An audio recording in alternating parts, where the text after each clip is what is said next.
Hello and welcome to my YouTube channel universal learning hub. तो इस video में हम डिस्कस करने वाले हैं 73rd कॉन्स्टिट्यूशनल अमेंडमेंट एक्ट 1992। जी हाँ, ये जो है एक इम्पॉर्टेंट टॉपिक है और आपके सिलेबस में जो है ये ऑलरेडी इंक्लूडेड है, जो कि JKSSB का सिलेबस है। आप चाहे फिर वो सिलेबस देखें, फाइनेंस अकाउंट असिस्टेंट का हो या जूनियर असिस्टेंट या कुछ और पोस्ट्स है, तो उसमें जो है ये वाला टॉपिक जो है वो दिया गया है। तो इस टॉपिक को हम यहाँ पे डिस्कस करेंगे। जी हाँ, 73rd कॉन्स्टिट्यूशनल अमेंडमेंट एक्ट 1992 से हुआ क्या, वो हमें यहाँ पे पढ़ना है और उसके बाद जो है पूरी डिटेल जो है इस वीडियो में आपको मिलेगी। तो चलिए हम स्टार्ट करेंगे। सबसे पहले 73rd कॉन्स्टिट्यूशनल अमेंडमेंट एक्ट 1992 से क्या हुआ, पंचायती राज सिस्टम आया इंडिया में। पंचायती राज सिस्टम से क्या आया हुआ, 3 टायर गवर्नमेंट बन गया। जहाँ पे भी पंचायती राज सिस्टम सेटअप हुआ वहाँ पे 3 टायर गवर्नमेंट जो है वो बना। 3 टायर का मतलब क्या है, 2 टायर के गवर्नमेंट्स ऑलरेडी होते हैं, आपको पता है, सेंट्रल गवर्नमेंट और स्टेट गवर्नमेंट। लेकिन पंचायती राज सिस्टम के आने से जो है 3 टायर बन गया, यानी पंचायती राज जो है ये भी एक तरह का आपके सामने एक गवर्नमेंट होता है जो कि आपको रिप्रेजेंट करता है। और हम बात करेंगे पंचायती राज की, तो ये जो पंचायती राज है इसका मतलब क्या है, इसकी मीनिंग क्या है। पंचायती आपका देखेंगे, पंच मीन्स 5, आयती मीन्स असेंबली, राज मीन्स रूल, यानी 5 असेंबली रूल, यानी एक रूल जिसमें 5 पीपल जो है वो रूल करे तो उसको पंचायती राज कहते हैं। तो इससे क्या हुआ, रूलर लोकल गवर्नमेंट जो है वो आया, क्योंकि लोकल लेवल पे ही जो है पंचायत जो है वो काम करते हैं। तो एक बहुत ही इम्पोर्टेंट जो था अमेंडमेंट एक्ट था इंडिया में, जिससे पंचायती राज जो है वो इवॉल्व हो गया।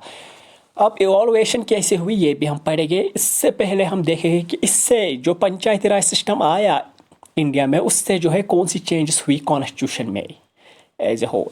सबसे पहली चेंज जो है पार्ट 9 ऐड हुआ इंडियन कॉन्स्टिट्यूशन में। 11th शेड्यूल ऐड हुआ जो इंडिया का कॉन्स्टिट्यूशन है वहाँ पे 11th शेड्यूल जो है वो बात करता है इसी पंचायती राज सिस्टम की। उसके साथ साथ आर्टिकल्स ऐड हुए। आर्टिकल 243 से लेके आर्टिकल 243 तक जो है वो सारे आर्टिकल जो है पंचायती राज सिस्टम के बारे में ही बात करते हैं। इसके साथ क्या हुआ, ये जो पंचायती राज सिस्टम है इसमें जो है 29 फंक्शनल आइटम्स है, जो कि जहाँ पे भी ये पंचायती राज सिस्टम जो है वो नाफिज होगा तो वहाँ पे ये 29 फंक्शनल आइटम जो है इनको हमेशा जो है ध्यान में रख के काम किया जाता है। तो एक और इम्पोर्टेंट चीज़ जो पंचायती राज सिस्टम से हुआ वो हुआ कि ग्रॉस रूट लेवल डेमोक्रेसी हो गई, यानी जो डेमोक्रेसी हुई वो लोकल लेवल पे हुई, क्योंकि लोकल लेवल पे जो है जो लोकल पीपल है तो उन्होंने जो है अपने लिए खुद कुछ कैंडिडेट्स चुने पंचायती राज में, और जो पंचायती राज के फिर उनके मेंबर्स थे, यानी पंच हो या सरपंच हो, तो उन्होंने जो है उनके जो डिमांड्स थे, फिर जो लोकल लेवल के लोगों की डिमांड्स, तो उनको आगे पहुंचाया। तो आपको बता रहे जो 24 अप्रैल है, इसी दिन को जो है पंचायती राज सिस्टम जो है इंट्रोड्यूस हुआ था, तो और इस दिन को अब मनाया जाता है एज पंचायती राज डे। इसके साथ साथ पंचायती राज सिस्टम जो है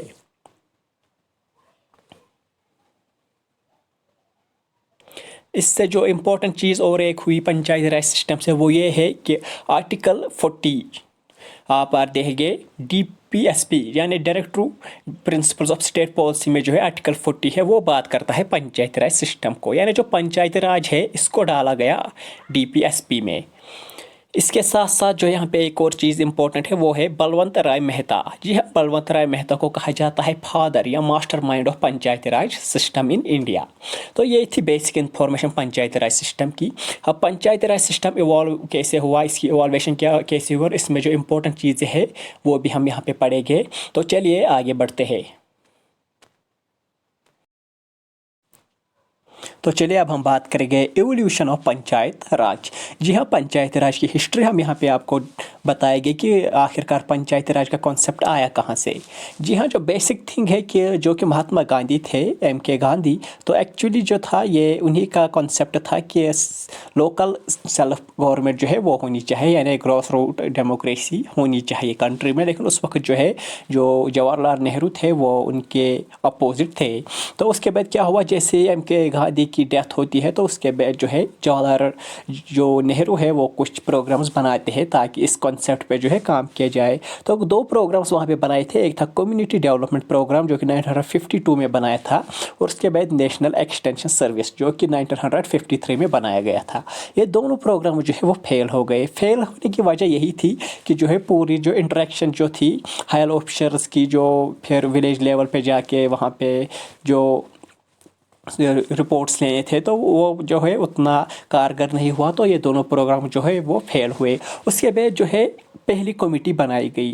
कमेटी का नाम था बलवंत राय मेहता कमेटी जो कि 1957 में बनाई गई। जी हाँ, इस कमेटी को बनाया गया था ताकि वो यही देखे कि जो कम्युनिटी डेवलपमेंट प्रोग्राम और नेशनल एक्सटेंशन सर्विस है, ये दोनों जो प्रोग्राम्स बनाए गए थे ये फेल क्यों हुए, आखिरकार वजह क्या हुई। तो बलवंत राय मेहता जो है इस कमेटी के हेड थे, उन्होंने जो है इस कमेटी ने फिर फाइनली जो है अपना रिपोर्ट सबमिट किया, और वो रिपोर्ट जो सबमिट किया गया नवंबर 1957 में। तो उस वक्त गवर्नमेंट थी कांग्रेस की गवर्नमेंट।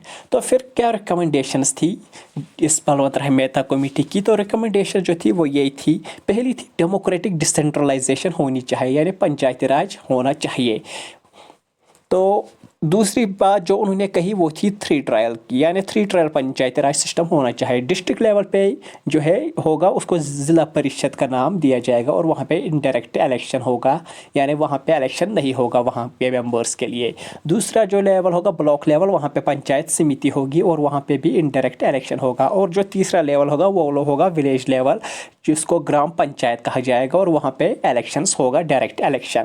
तो फिर क्या हुआ, जो ये रिकमेंडेशंस थे ये जो है कुछ हद तक जो है उनको अडॉप्ट किया गया कई जगहों पे, और फिर 2 अक्टूबर 1959 में जो है नागौर डिस्ट्रिक्ट है राजस्थान का, वहाँ पे पहला पंचायत जो है सेटअप हुआ। जी हाँ, नागौर डिस्ट्रिक्ट में जो पंचायत सेटअप हुआ वहाँ पे वो 3 ट्रायल पंचायत था, और कुछ स्टेट्स इंडिया में ऐसी थी जहाँ पे सिर्फ 2 ट्रायल ही जो है लागू हुए। तो दूसरा पंचायत कहाँ पे बना, वो आंध्र प्रदेश में बना। ये भी इंपॉर्टेंट चीज़ है क्योंकि कभी कभी जो है इसमें से जो है क्वेश्चंस पूछे जाते हैं एग्जाम में। तो ये जो थी रिकमेंडेशंस थी, और उसके बाद जो है फाइनली कुछ जगहों पे जो है ये पंचायती राज जो है वो एस्टेब्लिश हो गया। उसके बाद जो है एक और कमेटी बनाई गई। कमेटी का नाम था अशोक मेहता कमेटी। ये भी एक इम्पोर्टेंट कमेटी है, और इसको कब बनाया गया 1977 में, यानी बहुत ही ज़्यादा गैप थी। जो पहली कमेटी थी बलवंत राय मेहता की, तो इसके बाद नियरली 20 ईयर्स के बाद एक और कमेटी बनाई थी। तो इसको जो है किस लिए बनाया गया था, इसको बनाया गया था कि आप ये देखें कि जो पंचायती राज सिस्टम है इसको स्ट्रेंथ कैसे दिया जाए, इसको जो है एक्टिव बनाना है, किस तरह से इसको मोर एक्टिव बनाया जाए, क्योंकि उतना ज़्यादा जो पंचायती राज सिस्टम है वो उतना इफेक्टिवली काम नहीं करता था। तो उन्होंने रिपोर्ट सबमिट किया। रिपोर्ट सबमिट हुआ 1978 में। गवर्नमेंट कौन थी, जनता गवर्नमेंट। तो रिकमेंडेशंस क्या थी, अशोक मेहता कमेटी है उनकी रिकमेंडेशंस यही थी कि जो सिस्टम होगा वो 2 ट्रायल था, ट्रू ट्रायल होगा, यानी सिर्फ 2 ही ट्रायल हो गए। एक तो डिस्ट्रिक्ट लेवल पे होगा ज़िला परिषद, और दूसरा जो विलेज लेवल है वहाँ पे होगा मंडल पंच। तो मंडल पंच में जो है एक चीज़ थी वो थी कि मंडल पंच वहीं पे बनेगा जहाँ पे पॉपुलेशन होगी फ्रॉम 15,000 to 20,000। तो ये था। उसके साथ साथ जो एक और रिकमेंडेशंस थी वो थी कॉन्स्टिट्यूशनल रिकॉग्नाइजेशन होनी चाहिए, यानी जो ये पंचायती राज सिस्टम है इसको कॉन्स्टिट्यूशन में जो है एक जगह मिलनी चाहिए। और उसके बाद जो उन्होंने कहा कि SC और ST जो कैटेगरीज है उनको रिजर्वेशन मिलनी चाहिए।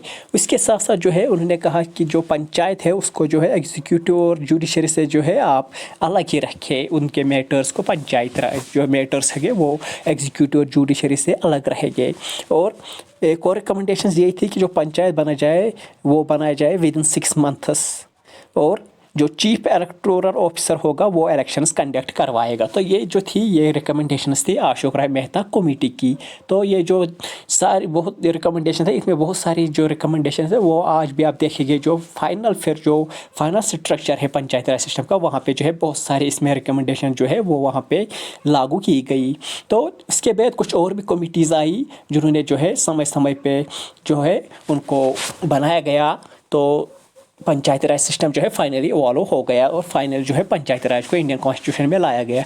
तो वो जो बाकी कमिटीज़ है वो हम सेकंड पार्ट में पढ़ेंगे, क्योंकि ये वीडियो जो है उतना लंबा नहीं बनना चाहिए। अगले पार्ट में हम जो बाकी जो कमिटीज़ है वो पढ़ेंगे और उसके बाद जो है हम ये भी देखेंगे अगले वीडियो में कि पंचायती राज सिस्टम में जो इंपॉर्टेंट टर्म्स है वो क्या है। तो चलिए इस वीडियो में इतना ही। वीडियो पसंद आया हो तो वीडियो को लाइक कीजिए। मिलते हैं अगले वीडियो में, तब तक के लिए thank you and take care.